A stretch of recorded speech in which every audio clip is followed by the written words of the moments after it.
Hello, hi friend कशा आहात तुम्ही? आय होप सगळे ठीकच असताल. तर माझ्या कुकिंग चॅनलमध्ये मी तुमचं मनापासून स्वागत करते. आणि हो फ्रेंड्स, रिक्वेस्ट आहे की ही जी रेसिपी आहे ना, तर स्किप न करता असंच पुढे कंटिन्यू पाहत राहा. रेसिपीला स्टार्ट करण्याच्या अगोदर तुम्ही माझ्या चॅनलला सबस्क्राईब केलं नसेल तर प्लीज माझ्या चॅनलला सबस्क्राईब करा आणि जेवढं होईल तेवढं शेअर आणि लाईक करायला विसरू नका. मी तुमच्यासाठी एक रोज नवीन छान-छान अशी रेसिपी घेऊन येत आहे. तर आजही घेऊन आलेली आहे. तर तुम्ही ओळखलेच असेल. आज आपल्या रेसिपीमध्ये काय आहे? तर चला तर मग वेळ न घालवता आपल्या रेसिपीला आता आपण सुरुवात करूया. तुम्ही तर ओळखलंच आहे ना, की आपली कोणती इथे चकली बनवत आहे. तर इथं आपण काय करतोय आज तांदळाची चकली बनवते, की तुम्ही प्रत्येक वेळेस पाहिलं असेल, की मैद्याची भाजणीची चकली बनवतात. तर ह्या वेळेस आहे ना, मी ठरवलं, की ठीक आहे आपण तर भाजणीचे बनवलेत, पण त्याच्यासोबतच आहे ना, मला थोडंसं वेगळं काहीतरी बनवूया. तर इथं तुम्ही पाहिलं असेल, की इथे मी काय केले, सर्वात आधी ना जवळपास मी काय केले, 1 वाटी इथे घेतलेली आहे. रेशनिंगचे तांदूळ घेतलेले आहे. तर तुम्ही तुम्हाला जे कोणते आवडत असेल तर तुम्ही ते घेऊ शकता. पण रेशनिंगच्या तांदळापासून आहे ना खरंच खूप छान रेसिपी बनते. तर तुम्ही इथं पाहिलं असेल, तांदूळ जे आहेत ते तर मी फक्त थोडंसं लालसर होईपर्यंत इथं भाजून घेतलेत आणि नंतर काय केले गिरणीतून आहे ना पीठ दळून घेतले. आणि तुम्ही पाहिलं असेल, की आता पीठ आपलं रेडी झालंय. पण नंतर मी काय केले, गॅसचा फ्लेम चालू करून त्याच्यावरती कढई ठेवली आणि कढई ठेवल्याच्या नंतर त्याच्यामध्ये एक बटर 1 चमचाभर बटर ॲड केले. जर तुम्हाला तेल ॲड करायचं असेल, तर तुम्ही काय करा तेल इथं घेऊ शकता. पण मला इथं बटरचा फ्लेवर द्यायचा होता ना, त्यासाठी मी काय केले, 1 चमचा इथं घेतलेला आहे बटर. आणि बटर थोडंसं वितळला, की मी काय केले, 1 ग्लास पाणी घेतले. पण तो व्हिडिओ ना माझ्याकडून स्किप झालाय. तर तुम्ही त्या पाहिलं असेल, की 1च ग्लास पाणी घेतले, की 1 वाटी तांदळाला 1 ग्लास पाणी घेतले. पण नंतर तर आपण काय करणार आहोत, की ते जे आहे ना, तर आपण जसं लागेल तसं जे आपल्याला पिठं मळायचं आहे ना, त्यावेळेस तर आपण पाणी घेऊच. पण आता काय करायचंय, पाण्यामध्ये ना थोडंसं चवीपुरतं मीठ ॲड केले, बाकी काही ॲड केलेलं नाही. आणि तांदळाचं पीठ आहे ना, ते पण जे आपण 1 कप घेतला होता ना, म्हणजे सॉरी 1 वाटी घेतलेला आहे ना, ते पण उकळत्या पाण्यात येतं. मी बेसन सॉरी तो उकळत्या पाण्यात आहे ना तांदळाचं पीठ ॲड केले आणि त्याला मी काय केलंय गॅसचा फ्लेम बंद केलाय. असं नाही की गॅसचा फ्लेम चालू ठेवलाय आणि त्याच्यातच आपल्याला पीठ मळायचे नाही गाईज. तर गॅसचा फ्लेम बंद करून उकळत्या पाण्यात ते आपलं जे तांदळाचं पीठ आहे ना ते टाकायचे आणि नंतर एकसारखं करून घ्यायचे, की जेणेकरून पीठ आणि पाणी आहे ते चांगल्यापैकी मिश्रण होईल. आणि नंतर काय करायचंय आपल्याला ना जवळपास 10 ते 15 मिनिटं असं झाकून ठेवायचे, की जेणेकरून पीठ आपलं आहे ना, तर चांगलं मऊसूत होईल. तर तुम्ही आता पाहू शकता, की चमच्याचं वगैरे पीठ आहे ते सगळं काय काढून घेतले. आणि आता आपण काय करूया ह्याला 10 ते 15 मिनिटासाठी ना, तर थंड होण्यासाठी ठेवून देऊया. आणि लगेचच तुम्हाला तर माहिती आहे 10 ते 15 मिनिटात थंड होणार नाही. पण काय होईल माहिती आहे का, आपल्या पिठाला ना एक मऊसूतपणा येईल. तर ठीक आहे, आपण 10 ते 15 मिनिटाच्या नंतर आपण काय केलं, झाकण काढून पाहिलं, तर आपलं पीठ अजून गरमही आहे अजून. आणि तुम्ही त्या पाहू शकता, की इथं मला काय करायचं होतं माहिती आहे का फ्रेंड्स, मला इथं बनवायची होती भाकर. आता हे झालं विषय काय चकलीचा. आता तुम्हाला वाटलं की ती चकली बनवते, पण विषय असा नव्हता. नंतर हा व्हिडिओ मी पूर्ण नंतर अर्ध्यातून हे झाला ना, नंतर हा व्हिडिओ बनवला. तिथं मला तांदळाची भाकरी बनवायची होती आणि माझ्याकडून चकल्या झाल्या. तर म्हणलं आता हे कसं काय? तर म्हणलं ठीक आहे. आता हे म्हणलं मिस्टर बोलले की भाकरी बनव. पण माझ्या डोक्यात अचानकच प्लॅन आला. पण ही चकलीचं पण होऊ शकतं का? त्यासाठी मी काय केलं, की चकली पण म्हणलं ठीक आहे चला. आता आपण दिवाळीत काय केलं माहिती आहे का? सर्वांसाठी आपण बनवलेत. पण लहान मुलांसाठी कोण बनवणार? आपण लहान मुलांचा विचार करून काय करतो, की दरवेळेस काही ना काही बनवतो. पण ठीक आहे म्हणलं आता तर आपण काय करतो चकली बनवायच्या वेळेसच ना काय करतो की जवळपास थोडंसं लाल तिखट वगैरे मिक्स करतो. तर ह्यावेळेस मी काय केले फक्त मिठाच्या बनवल्यात.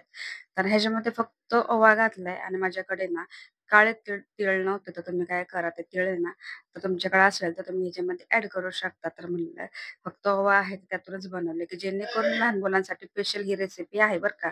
तर तुम्ही पाहू शकता की मिठाच्या अलावा आपल्याकडे काहीच नाहीये. म्हणजे ह्याच्यामध्ये काहीच मी ॲड केलेलं नाही आणि इतके खमंग, कुरकुरीत, खुसखुशीत होतात आणि चविष्ट तर होताच ते तुम्हाला माहितीच आहे. म्हणलं ठीक आहे. अचानकच मी निर्णय बदलला, की म्हणलं ठीक आहे भाकरीच्या ऐवजी आपण काय करूया, की चकली ह्याची करून घेऊया. तर ठीक आहे. आता पण तुम्ही पाहिलं असेल, की ह्याच्यामध्ये मी काय केलंय ओवा टाकलाय. हातावरती चोळून टाकला ना, की स्वाद छान येतो आणि तुम्हाला तर माहितीच आहे, की ओव्याने आणि तुम्हाला माहितीच आहे, की ओवा टाकला की आपल्या पोटालाही अजिबात काही टेन्शन राहत नाही, की डायजेशन म्हणजे कसं असतं, की पचनक्रिया चांगल्यापैकी होते. तुम्हाला माहितीच आहे.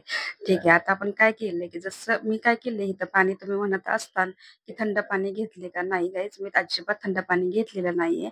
तांदळाच्या भाकरीला किंवा ज्वारीच्या भाकरीला ना गरमच पाणी लागतं. म्हणजे गरम म्हणजे कोमट. कोमट पाणी मी काय केले करून घेतली आणि त्या कोमट पाण्यात आहे ना, जसं आपण भाकरीचं पीठ मळतो ना फ्रेंड्स, तशा पद्धतीने मी तर काय केले, की ते पीठ आहे ना, ते मी इथं मळून घेतले, की जेणेकरून आपलं पीठ एकदम मऊसूत होईल आणि आपण ज्यावेळेस आहे ना, चकल्या करायला घेऊन ना, की चकल्या व्यवस्थित येतील. म्हणजे हाताला तुम्हाला आता माहिती आहे, की चकल्या करायचं म्हणलं, की हाताला खूप दाब द्यावा लागतो.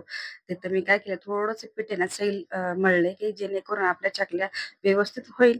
आकार पण छान येईल आणि खूप तुम्हाला तर माहिती आहे, की जास्त पीठ लूज झालं तर चकल्या पण त्याचे आकार व्यवस्थित येत नाही. आणि तुम्ही तर पाहिलं असेल, की पीठ आपलं चांगल्यापैकी रेडी झाले. तर मी छानपैकी असा गोळा तयार करून घेतला आणि जी चकलीचं म्हणजे सोऱ्या घेतलाय आणि जी चकलीची प्लेट आहे ना, ती सुद्धा घेतलीये. तिथं काय करायचंय, मी त्याच्यामध्ये भरून म्हणजे सोऱ्यामध्ये पीठ ॲड केले आणि आता तुम्ही पाहिलं असेल, की आता हे अशा प्रकारे केले.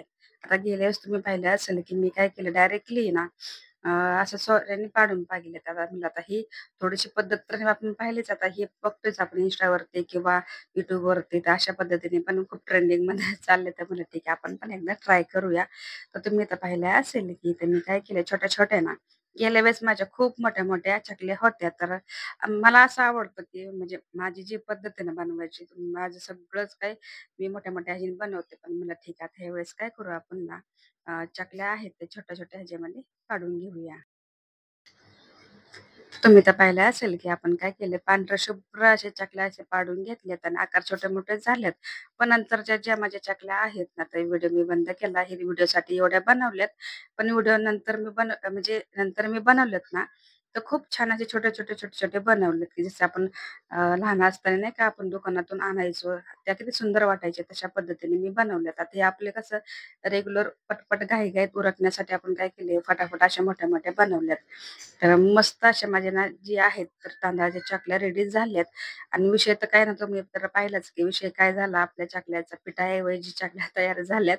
मलाच नवल वाटते की मी बनवायला गेली एक आणि अर्ध्या रेसिपीच्या नंतर मी हे डोक्यात घेतलं आणि होय त्या चकल्यापासून खरंच आमच्या घरात त्या चकल्या ना तुम्हाला सांगू का अ, तळता-तळताच खाल्ले गेलेत. मिस्टर आणि माझ्या छोट्या मुलाने त्यांना खूप आवडल्यात आणि कसं असतं की लहान मुलांसाठी काहीतरी नवीन वेगळ्या पद्धतीचं बनवलं तर छान वाटतच ना.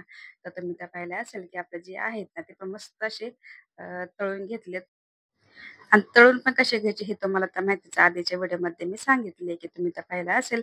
आपण ज्यावेळेस आहे ना तेलामध्ये चकली ॲड करू ना, ते लगेचच पलटायचे नाही, की जोपर्यंत त्याचं खालचं साईड जे आहे ना, कडक होत नाही तोपर्यंत पलटायचे नाही, की जेणेकरून तुमची चकली तुटणार नाही. हे लक्षात घ्यायचंय आणि चकली आपली परफेक्टली तेलामध्ये फ्राय झाली, तर आपण इथं काढून घेऊया आणि ही तुम्हाला माझी जी रेसिपी आहे तर कशी वाटली नक्की मला कमेंटमध्ये सांगा आणि व्हिडिओ आवडला असेल तेवढे लाईक करा, चॅनलला सबस्क्राईब करायला अजिबात विसरू नका.